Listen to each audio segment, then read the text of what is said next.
What's up, everyone, and welcome back to the Stocks with Mike and Tom show. We have a lot of huge news to go over in today's video. We have some big news with Tesla, Powell, some big earnings that came out today. CAR stock went through the moon. Overall, we have a lot to talk about today, so make sure to stick around to the end of today's video. We have a lot of great plays, and if you guys are new here, don't forget to subscribe. We post brand new videos every single day, and make sure to let us know what stocks you are watching in the comments down below, and we'll probably cover them in tomorrow's video. But Tom, I know there's some huge news that came out with Tesla today. What's going on? Yeah, you can see that in pre-market, they actually kind of had a pretty bad move to the downside, moving all the way down to like 1140 down here, getting a little bit of a bounce back up at market open, and it did linger around, which was nice. I'm glad it held its ground after having such a bad move in pre-market. But Musk actually came out on Twitter Monday night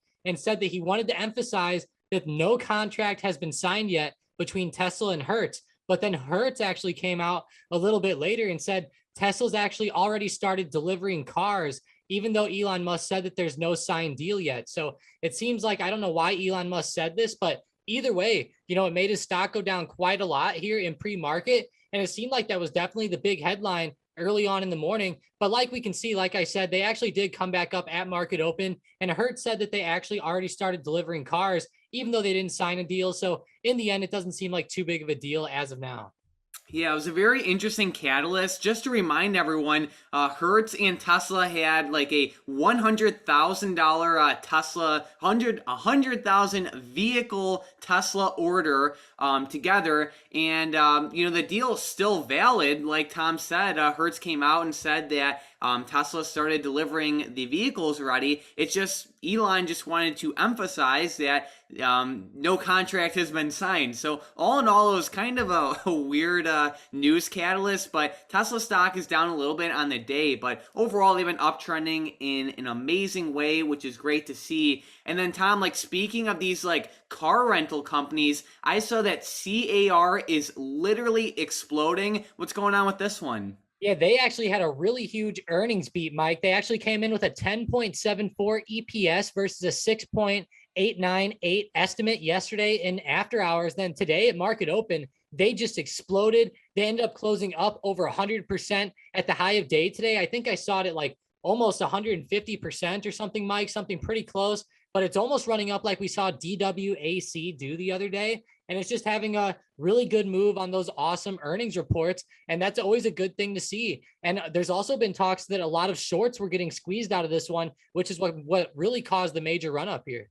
Tom, you will not believe me if I tell you how much these options exploded today. So just to put this into perspective, like no one was expecting a move with CAR like we saw today. And the 260 strike call options from yesterday were trading for $105 each. Today, they were trading for over $30,000 each. Wow, so you could have turned $100 into $30,000 on just one contract? That is insane. Yes, like literally, like I had to double check it. Like I'm like looking at the options chain, and I'm like double checking all the math, and it just goes to show you how crazy of a move we saw today. And honestly, I feel like at this point, it's not worth the risk playing. Like I'm sure CAR can continue up, but it's like, do you really want to be buying it now? And for me, it's not worth the risk. Yeah, me either. And like we saw, DWAC had a really big run up for a couple of days whenever they were running up too. And I know it was two totally different catalysts, but we saw both companies have huge explosions to the upside. And I really feel like that, DWAC started to fall off after a few days. And I feel like that this company might do the exact same.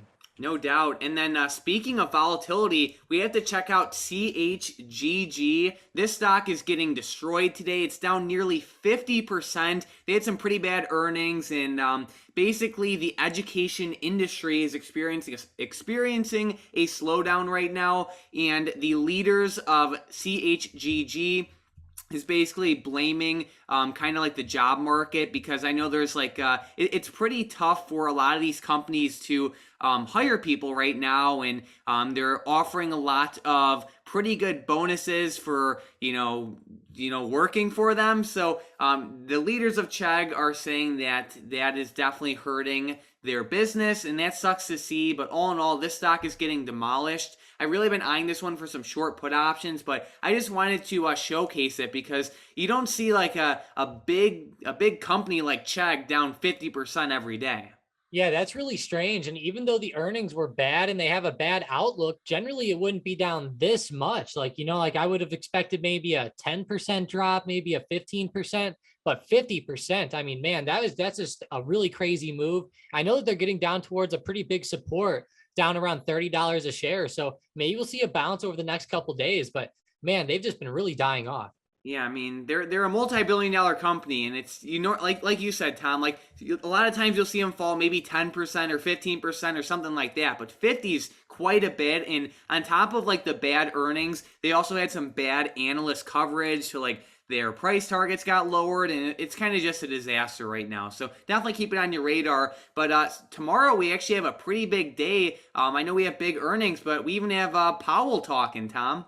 Yeah, the market made new all-time highs today. The SPY hit 462.22 at the new high of day. And like you said, Powell's going to be talking tomorrow at his press conference at 2:30 p.m. Eastern time. He always talks at the press conference, and he highlights what they talked about at the FOMC meeting. And I think that this meeting will be pretty important. CNBC reports that the Fed is expected to announce an end to their bond buying program as investors seek clues on the first rate hike. So that's very interesting. I know lots of people have been talking about TLT a lot lately, and hopefully we see TLT start to drop as these rates start to rise. Yeah, so there's definitely going to be a lot of important information given tomorrow at the FOMC press conference. They're always live on YouTube, so definitely check it out. But basically, Powell will be talking about inflation, the economy, and like Tom said, the end to the bond buying program, and then even the rate hike. So it should be interesting there, and just expect some volatility throughout the day tomorrow. And then, Tom, I know we have a lot of big earnings happening right now. What's on the schedule for tomorrow? Yeah, as you can see before open, we have CVS, which has actually been running up a lot lately. We have Norwegian Cruise Line, and I know the cruise lines have been moving quite a bit lately as well. So those are going to be two pretty interesting ones coming up in the morning. But after close, I feel like we have some really interesting ones. We have Qualcomm, SKLZ, Roku, which is going to be huge, obviously, FSLY, Etsy even. Those are some pretty big companies there just tomorrow. And then, of course, later on in the week, we have DraftKings, Moderna, Penn Gaming. But tomorrow, I'm really going to be eyeing up CVS before market open. I feel like that one's going to be pretty important. And then also Discovery Communications. I know that one's had a lot of hype lately too. There we go. And then one last thing before we get into the member of the day, we have to cover this action with GameStop and AMC. I saw them creeping up there today. Yeah, they actually were moving very well. AMC's up 4.64%. Whenever we look at them on the daily chart, over the past couple of days, they're having a pretty good, I don't want to say a pre-earnings run up, but it looks like we're actually kind of having one. And, they have earnings on November 8th. So we're about 6 days away right now. But I feel like that AMC is turning itself back to the upside, and it's kind of bouncing off that $35 support there. So hopefully they can start going up for the next few days and creating some really good momentum. There we go. So let's get right into the member of the day. And today's member of the day is David C. Huge shout out to David. Thanks so much for all of the very supportive and just comments on YouTube. Comments really help us grow the channel, and we greatly appreciate it. So huge shout out, David C. Thanks for everything. We really appreciate it. And now let's get right into the momentum plays for tomorrow. With the first one, we have Baidu to the downside. Yeah, these China stocks unfortunately kept going down, but I would make Baidu actually drop below 161. All right, with the next one, we have Disney also to the downside. Yeah, with Disney, they're actually getting close to a pretty big support. I would make them fall below 168.85.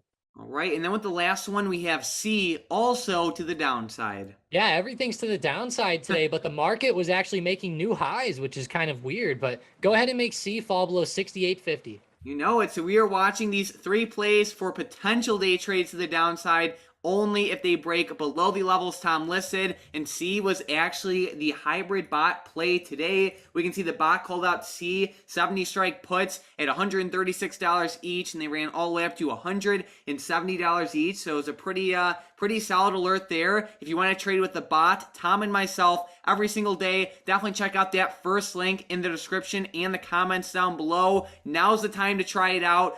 We have a coupon running, and you can save around $40. So definitely check it out. Daily option swing trades, day trades, and an amazing community. You can cancel at any time, and we have a coupon running. So definitely check it out, and let's get right into the comments from the previous video. With the first comment, we have Krishna asking about UPST. So UPST is one of those stocks that has just been on like an amazing uptrend, but Tom, I think we're getting to the end of it. Yeah, I feel like we are too. We've been really waiting for this one to start to fall to the downside. And, we're not trying to be negative about stocks or anything, but UPST has just been flying up so much the past year. We've been really looking at it a lot lately. And it kind of seems like they're almost getting almost like in a head and shoulders type of setup here. So if we start to see them bounce around 350 and they start to fall over the next few days, I would definitely eye them up for some puts. And I feel like it could be a pretty good swing play. There we go. All right, then we have Roderick saying, Mike and Tom, what do you think about SPWR? So I do like this one. It's more of like a longer term play though. Anything can happen in the short term, especially with earnings coming up, but they are in that solar sector, and I'm pretty bullish on the solar sector for the long term, so I do like them. This is one I actually haven't heard about, but I actually like it. I love the solar stocks as well. I'm a really big fan of like FSLR, RUN, Enphase, and stocks like that. I feel like that this one's a pretty cool stock as well. And what was the ticker again? SPWR. SPWR, Sun Power. It's very interesting. Like I said, I've never even heard of them, but I like the setup, and they're actually running very nicely here to the upside with a lot of the other growth stocks. Here we go. All right, then we have Joe saying keeping an eye on GGPI. So let's take a look at it. GGPI is down a little bit today. This setup is interesting to say the least. They're breaking out, which is good, but honestly, it's just not really a play for me. Yeah, me either. Whenever we look at it on the daily chart, like you said, it's definitely in a very crazy setup. And we recently had a big move from $10 up to $11. So hopefully, I don't know. It just kind of looks like it's kind of consolidating here. Kind of came down today quite a bit. We ended up closing down 2%, but you can see how volatile the candle was. I don't know. It's just not a play for me either. All right, and then we have Corbin asking about Palantir. So Palantir's been looking pretty good in general, but it had a pretty bad day today, down like 2.5%. I'm patiently waiting for some good momentum to flow back into this one. It goes through these phases where it's like just exploding up, and then it's just like kind of just like slowly selling off. So I'm waiting for that, that catalyst to start this uptrend back up. They have earnings relatively soon. It looks like they have earnings on November 9th, which is good, but it's just more of like a longer term play for me right now. Once they have more momentum, it could definitely be like a good shorter term play. Yeah, and they probably didn't fall today because of any fundamental problems or anything like that. Lots of other growth stocks fell today also. Like we saw FSLY actually move pretty big to the downside. Lucid Motors, which everyone's been talking about a lot lately, ended up down 3% even after this big move up towards the end of the day. So if they would have closed at the low of day around 33.60, it would have been looking a lot worse there. DraftKings went down today. Tesla went down today. It seemed like a pretty negative day, honestly, in the overall market. But as we can see, the SPY ended up closing at all-time highs. I know that NVIDIA went up and kind of pushed them up, but in the end, it just seemed like a lot of those growth stocks went down today, and it just unfortunately made Palantir fall too. You know it. So I just want to do a quick reminder. If you guys are new here, don't forget to subscribe. We post brand new videos every single day. And with us, if you leave us, what stock you are watching in the comments down below, a lot of times we cover it in tomorrow's video. So not a lot of YouTubers do that. So definitely, if you like our videos, subscribe. We post brand new videos every single day. But with that being said, Tom, do you have any last minute stocks, options, or anything you are watching for tomorrow? I'm really eyeing up a few of these growth stocks still. I know a lot of them ended up going down today, like we just talked about with Palantir. Unfortunately, a few of them ended up having some pretty bad days, but we did see Corsair actually have a nice green day. They just had earnings, and you can see they were kind of all over the place. And I'm really going to have Corsair on my radar. They're lingering right around support. And I feel like that with earnings, as long as they can start to get a nice uptrend going, it could be a pretty good bounce here off support. So definitely throw them on the radar. I think that they're pretty important to look at right now. And I'm also going to be eyeing up Qualcomm. I know they have earnings coming up in a couple of days, and it's going to be, or it's actually tomorrow after market close. So I think it's going to be pretty important with them with the way the chip sector has been going lately. Here we go. So thank you guys so much for watching today's video. Come join Tom and myself live at Market Open every single day on the Stocked Up Live YouTube channel. The link for that will be in the description down below. And if you are an options trader, check out the first link in the description and the comments down below. You can save $40 right now. Daily option swing trades, day trades, and an amazing community and access to all of our custom bots. But with that being said, thanks for watching.